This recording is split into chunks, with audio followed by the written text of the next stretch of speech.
Alliance. But we saw in Game 2 that if push comes to shove, Supreme can level up and go in for these Superman performances and get his team the dub here. Game 3, the decider. Let's go. Also, we've been talking about vision quite a lot throughout the course of this day, and both teams have access to some vision tools. We have Lycan Wolves on the side of ITB, we have Bloodseeker with the vision, we have Enchantress Creeps, and then for the side of Alliance, a lot of responsibility on the Naga Siren of Charlie to make sure that his team actually has vision in this game. Yeah.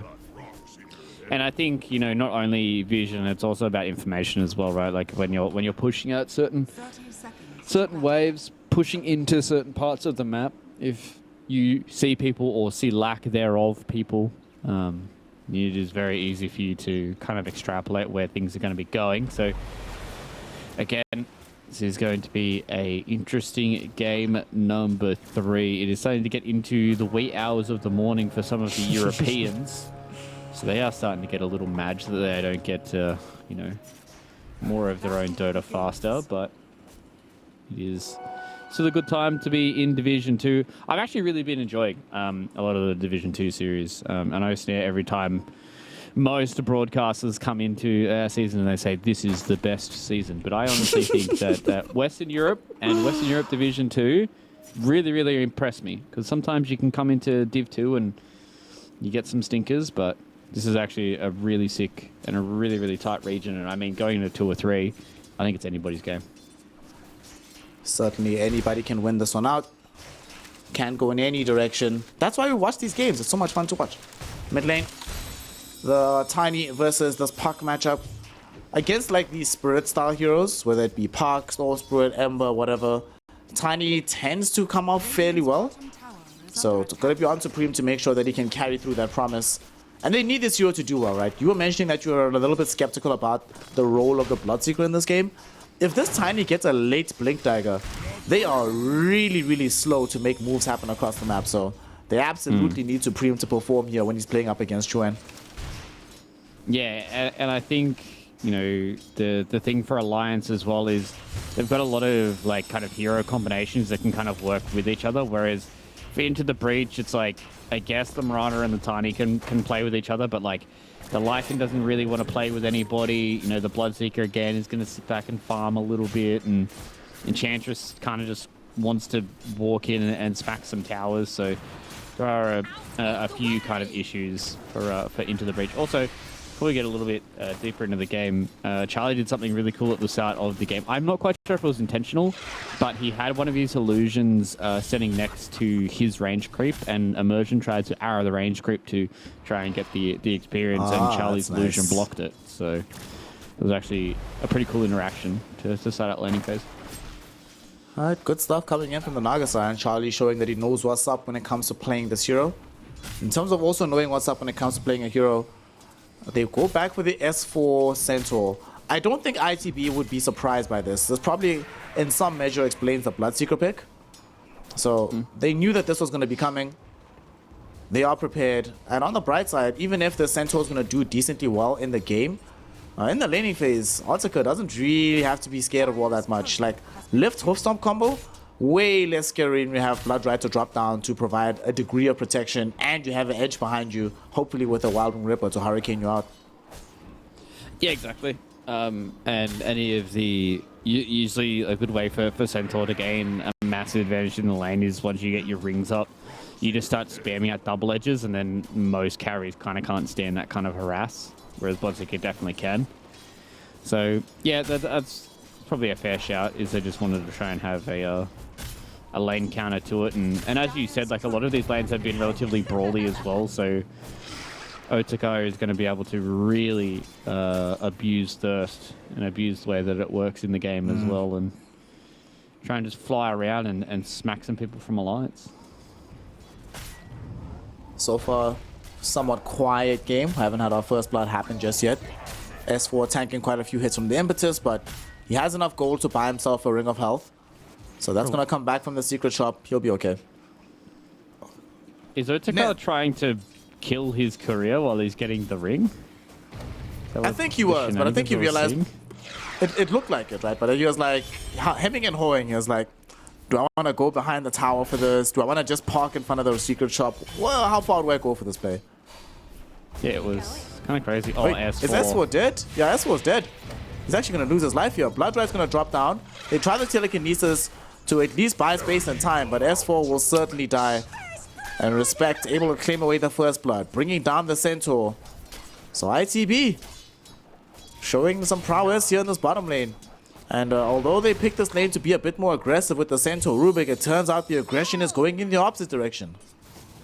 Yeah, I mean, I don't want to try and tell a TI winner how to play Dota, but in this lane, you cannot do that at the Bloodseeker at all, especially when he has a stick. Like, he's going to win that trade against you 99% of the time, and Bloodseeker is the type of hero that wants to have these low HP duels with you, because if he ever gets close towards the bottom, he gets stronger, and you unfortunately get weaker, and it just makes it easier for him to be able to come back. I think you need a lot more levels in the double edge and maybe the Vanguard before you're able to really abuse the Bloodseeker. But yeah, it's going to be a hard lane if S4 is constantly making himself low, especially with all the other fighting that's going across the map as well. And speaking of, Chuen is oh so low here in the mid lane. He's super low. The question is, will he take the risk of jumping onto Supreme? He thought about it for a second, but then he was like, let's just rather go home. But this is one of the things that you often see in this tiny matchup. As bottom, we might see S4 dying again. Blood Right gets dropped down. There will be a hoof stomp coming in, but can he escape is the question. No mana for additional impetus shots, at least not that many of them. They sent out the one. Look at the movement speed for Attacker. He realizes that, well, I could run S4 down, but that could also bring me in range of the tier 1 tower. Let's not take that risk. Let's just pick up the easy kill of this Rubik. Well, you don't want to feed the Bloodseeker, but that's what seems to be happening in this game. Yeah, and the worst part is that you can see at the top part there's a lot of low health bars for both these two teams, but ITB is a team with the Bloodseeker on their team, so anybody who's starting to lose that HP just constantly increases towards his movement speed, and when he's able to get that final last hit, he's still able to burst back up in HP, and that's because the scary part for Alliance is you just kind of can't push this hero out of lane early on. It is very hard to do so against a Bloodseeker. You need to have very specific heroes to do it. So the heroes they have right now, they kind of just have to get what they're given and be happy with it. Bye, Ponlo. Bye, fam. Bye, homie. And he kills the courier on the way out. At least S4 picked up his Vanguard, but this is getting a little bit scary, I'll be honest here, Fluke. This lane is not going as well as it should be for the side of Alliance. Arteka is overperforming a little bit for himself and the Enchantress. And they're applying pressure onto this Rubik Centaur. And to make matters worse, if we look towards this top lane as well, although this Lycan might end up dying here, he is in a little bit of trouble. Yeah, he's gonna die. Shibe, Saras fam, you're gonna be joining the off-lane circle of death. Go back into the fountain. And although they do get this kill here, the fact remains at the end of the day that this Centaur, he's already died twice in this early game. And Centaur is not the kind of, he's not like Lycan where it's like, well, I can have a bit of a rougher time early on, can still dip back into the jungle, farm up from that direction. If Centaur starts bad, the game tends to stay bad for that hero. Yeah, especially because he's not one of these heroes that just really needs to hit this blink timing, right? Like he needs to hit these tankier timings with blink and hood and Vanguard. Whereas Lycan can always go back and farm. I mean, Feral Impulse is a very bastard passive. No. There's a fight that's happening in the jungle though. It's not a fight, it's more like an assassination, my friend, as they just bring down Jakiro very, very easily. More gold into the coffers of Immersion and Supreme. And Supreme, we're seeing why they were so confident picking up the Tiny. Won the mid lane, and is now starting to apply pressure to heroes that come in to help. Has full phase boots available with his bottle and the windlace, so fairly speedy when he's moving around the map. And Alliance, they haven't been able to make a rotation just yet with Chuen, and bringing their heroes middle. You know, when I think of heroes that rotate to the mid lane to make magic happen, I don't think of Jakiro definitely.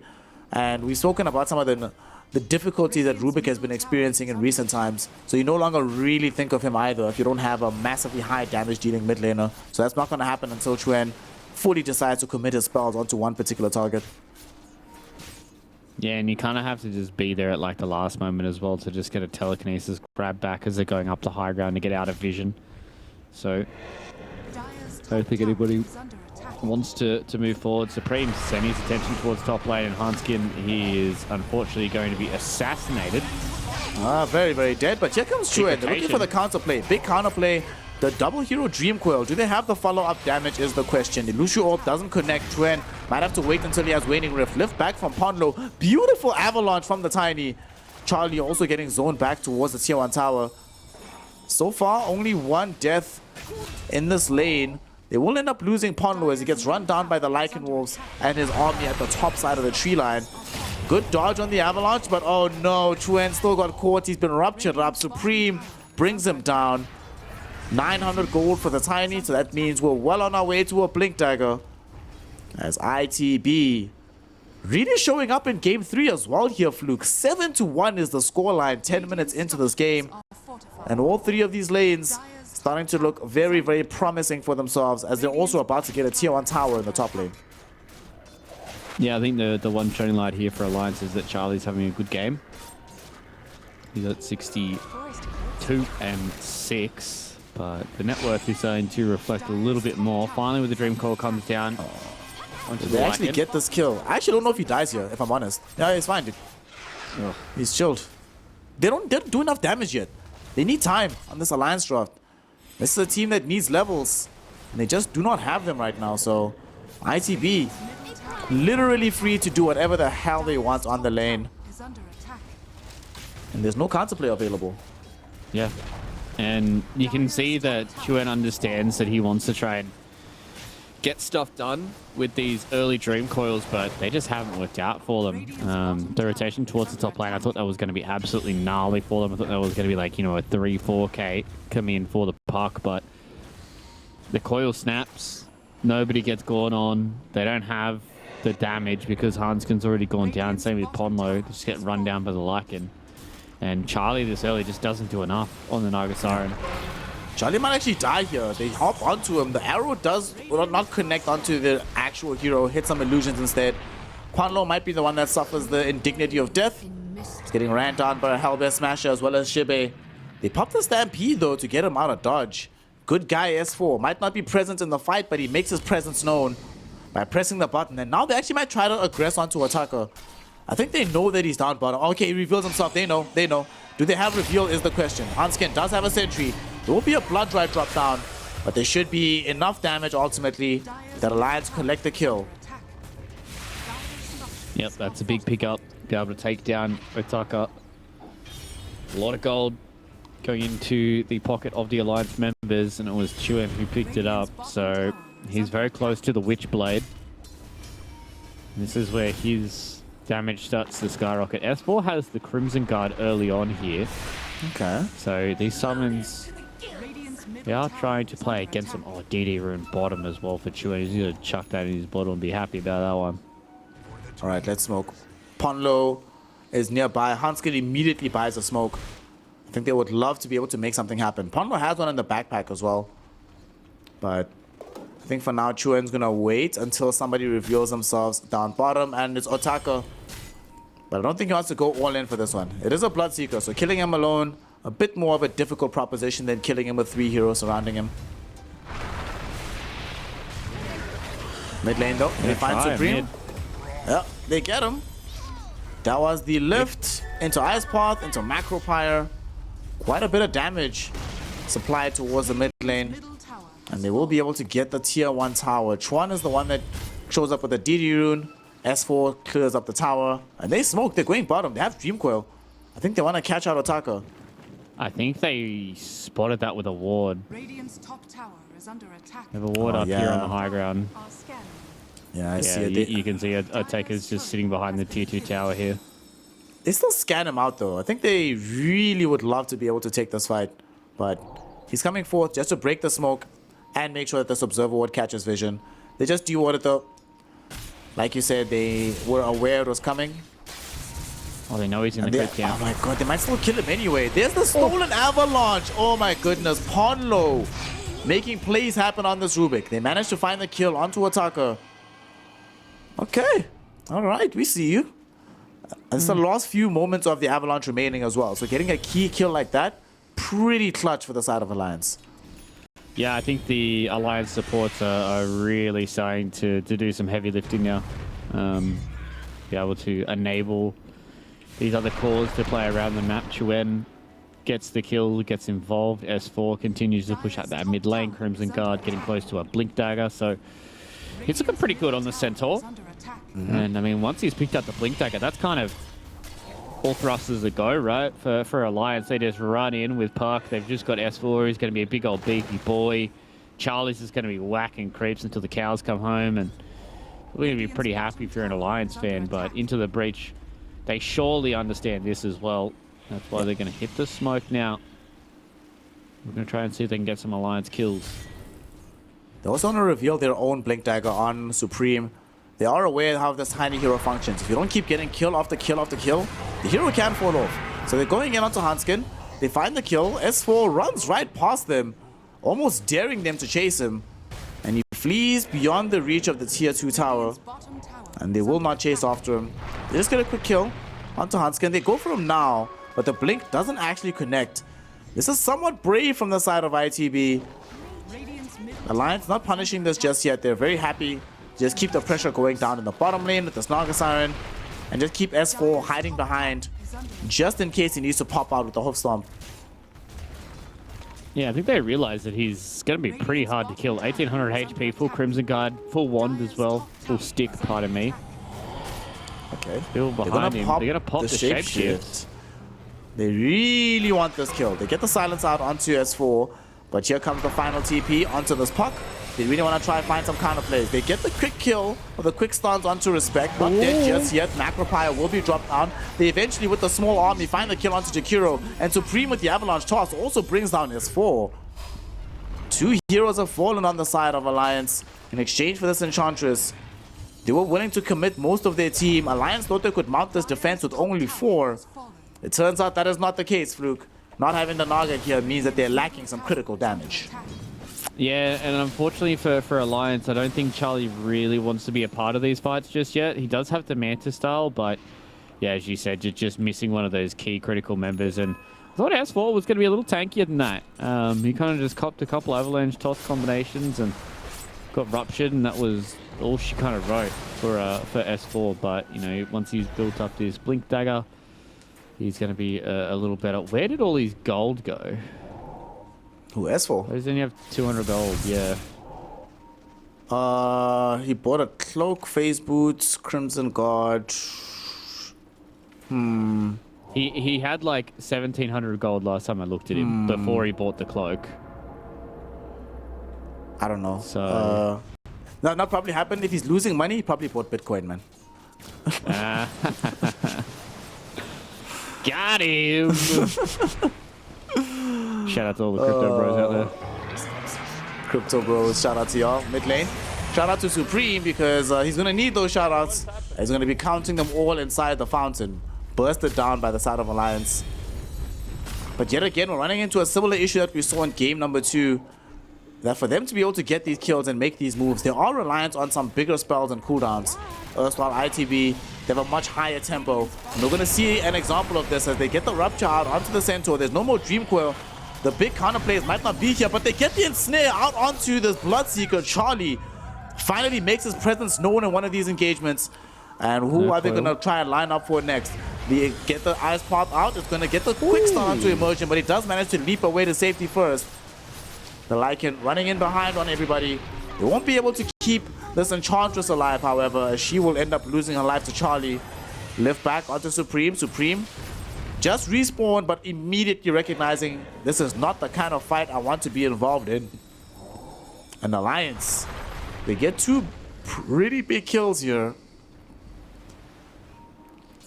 Yeah, they were nice little catches for them to come up with there. And the fact that now that Charlie is starting to get involved is good signs for Alliance fans out there. He's getting close to hitting, I don't want to say critical mass, but his first big power spike. Manta Orchid is a very, very scary power spike for Naga Sirens to hit, because not only do they do a lot of damage, but, you know, the Orchid catch in combination with the illusions around you, you can tear people to shreds, man. Like, especially when they get locked down by like the Ice Path Dream Call now. Oh no, they found the Lycan. Shibe gets Ice Path up. Way too much damage to have to deal with. And Supreme went in to try and find a counterplay. No. But he thought he could break up the engagement with the Avalanche. Unfortunately, he just dragged himself closer into the fight itself. As Ponlo catches him with the telekinesis, brings him into the fray and ensures that they find the kill. Yeah, I was really starting to become worried for Alliance for, you know, maybe about 5-10 minutes ago, where they were starting to just kind of get run over. Supreme was finding kills, but now the shoe's on the other foot. Supreme has died, what, 3 times in a row now? Yeah. Without being able to find a kill. They've been able to constantly find Zibe as well. Yes, they haven't lost out on Otika, but still means that a lot of your other cores, who are the ones who need to try and be pretty strong in these next couple of minutes to hold on to your outer towers, just aren't going to be there, because Supreme got a decently timed Blink Dagger, right? But, I mean, you're still 500 gold away from Echo Saber, and then even then you want to try and get in towards the BKB pretty soon. Still need to build some damage, and this is the one issue that I'm having recently with these mid-tinies. Hunskin. Hunskin is in a little bit of trouble here. Oh my goodness, the team. Mega dead. They come in to help him out. He might still die to the tree trust, but no, he's still alive. They finally are able to bring him down at the Starfall. Panda will also join him in the dead lane, but they will be able to escape with the rest of their heroes, perhaps. Respect will get Hoof Stomp up while he's trying to TP out, and will end up dead here on the ward spot. They chase pretty far for that, and although Alliance sacrificed 2 of their support heroes, you get to kill Otaka again now. That's his 4th death of the game. Supreme is also on the map farming for his Echo Saber, so he doesn't want to get involved at all. So this feels really, really good if you're on the side of Alliance, because not only do you get those kills, but they also don't take over your jungle, so you can still stack these later for the Naga to farm and have access to the Ancient Camp. Yeah, exactly. And once they clear this tier 2 tower in the bottom side, then they can just set their attention purely to the top half of the map. They can take back control of their own jungle, take control of the Roche Pit, take control of the triangle. And this map just gets insanely small for ITB, right? Like, even if they want to try and push out bottom, it's not safe for them. The map feels pretty dirty on that bottom side unless you start getting some vision out. Then Alliance are just doing a good job at utilizing their Naga Siren.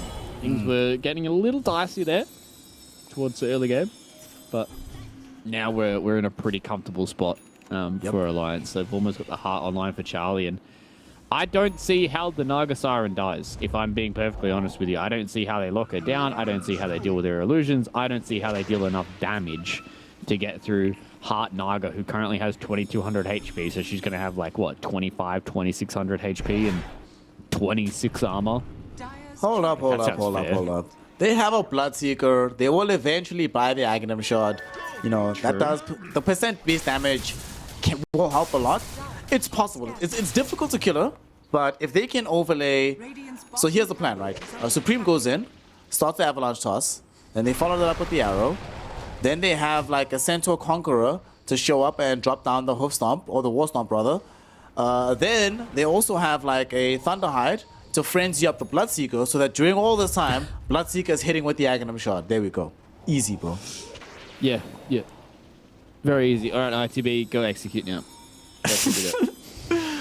They're trying to do so at the moment. ITB, they don't have a real read on where Alliance is at the moment. And there's that heart that you mentioned, finally complete for Charlie. He has lots and lots of HP, 2800 HP with 26 armor. Awesome. Fun and games. Yeah, very balanced.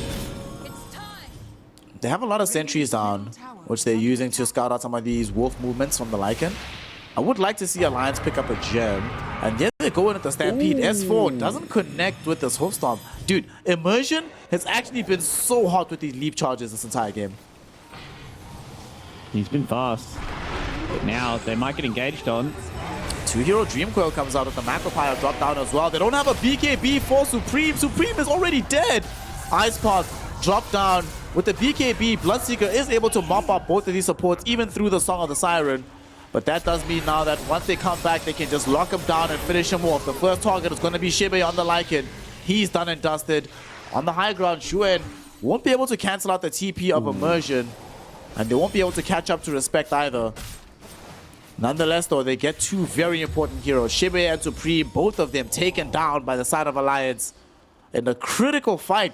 That was also the BKB reveal for the Bloodseeker, and all he can do is bring down some support in an engagement. And that's kind of the issue, right? Is Naga has hit this item timing where, yeah, the Bloodseeker with the shard can do a lot of work, but you see now that Oteka has to just deal with the illusions, right? He has to try and get this Mjolnir up and running, so he's not going to have the shard for another little while, and in his BKB duration, he just can't deal with the Naga Siren. There's just too much armor, there's too much HP, and Chuen just goes into the background. He's the one that's completely untouched. As long as he doesn't get arrowed or like Avatos, he's like, whatever. Goes in, blows people to pieces, and you know, the fact that Charlie is 7,000 net worth above the next closest core means that Alliance, they are literally in the driver's seat and just trying to figure out where they want to take this puppy down. Well, first they're gonna drive into the Roshan pit, get themselves a young souvenir for their efforts. In the meantime, though, S4 he's not dying. This is not feeding. Not this is Fluke. He's creating space. He's creating space. And they still rupture for Ponlo. Oh, hashtag space created, bro. It's all good. Yeah, that's a mega worth. S4, big stuff going on. And now they found out a Lycan. And Zube, unfortunately, having a little bit of an S4 cosplay, dying on the opposite side of the map. But he didn't get that much space for his team. So S4 come out on top. They get an Aegis. They get a Rupture. They don't get that much map control because they need to try and control the top half of the map, but it is what it is. Your Naga Siren's big. You're ready. You're feeling good about how this game is going. And Alliance, they just need to finish it off. Hanskin. Ooh. Oh my god, he actually escapes? What? Dude, they actually missed all of their spells. Avalanche missed, Arrow missed. Bruh. Obviously, Enchantress can't do anything about it. Oh my god. I thought they knew exactly where he was. I thought the Enchantress creep was like right next to him. Ah, they well, just... Are scanning. they did not. Boy. They did not. So without that knowledge, they can't get that catch. Oh no, look middle! Supreme, they know exactly where he is as they catch him right as soon as they see the Avalanche coming onto the creep wave. Ponlo blinks onto him with literally zero hesitation. And that's no buyback for the Supreme Tiny. So, okay, you know that entire spiel I had about the ways you can kill Charlie? Yeah. You actually need Supreme to be alive for all of that. You can't do it without the Tiny. So, Yeah. without him, this actually might just be a lane of Rax. I think it's going to be. I mean, it's going to be 20 seconds for them. Oh, no. My god. They just jump in. They jump and in, obliterate Ponlo Respect. gets the initial grab onto Respect. Immersion gets Dream Coiled up, but they're just going to finish the lane of Rax and get out. Pop the drums to make this even easier. For context, this Blink Dagger for Ponlo was picked up 90 seconds ago.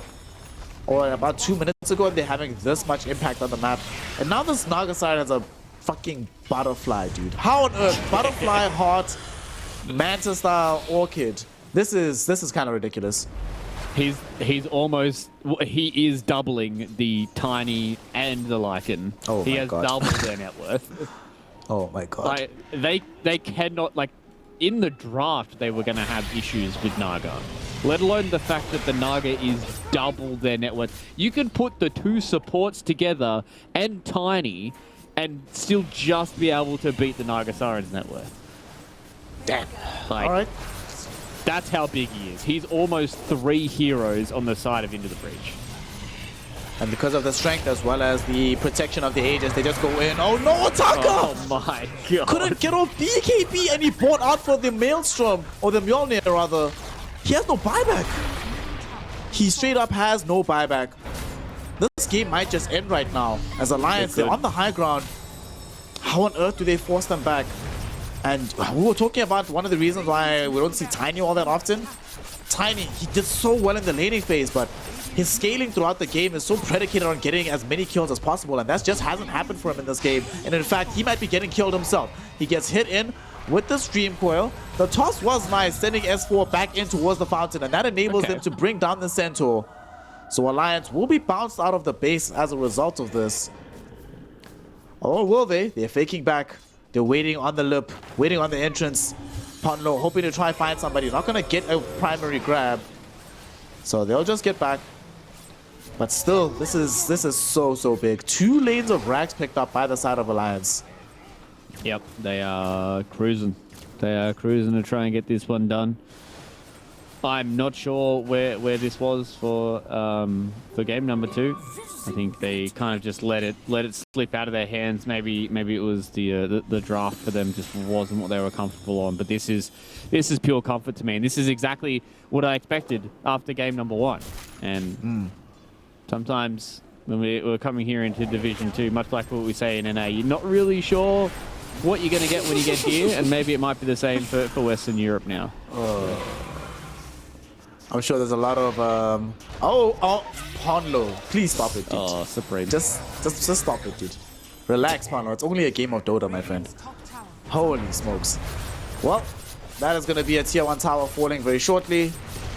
There's no Roshan for them to go and pick up after this, as their Aegis is just about to expire, but they can get a tier 1 and a tier 2 and then just control the map. And you were talking earlier about how farmed this Naga Siren is. Well, he is now pretty much the combined net worth of the 2 strongest heroes on the enemy team. And as they toss back Respect, gonna be able to pick up yet another kill here. Charlie will find his net worth padded even further, beyond godlike on this Naga Siren. He has almost 400 CS as well, by the way. It's 390. Like, what? Damn. He's huge. I mean, it obviously helps the fact that he's 10-0-4 at 30 minutes in, but, you know, just the way that he was able to play and gonna have one more fight. Let's see what they can do here. Otaka goes in with the BKB. They have ruptured up the primary opponent here, so Naga has to stay here, but who's stuck where with whom? As now that the BKB is over, Otaka has no way to be able to play this fight. There is going to be a big hoof stomp from S4. Nice little dodge coming in from the Mirana yet again. There was a BKB pop by the Slycan. Avalanche toss onto Ponlo, and Ponlo will die. Fires back instantly though.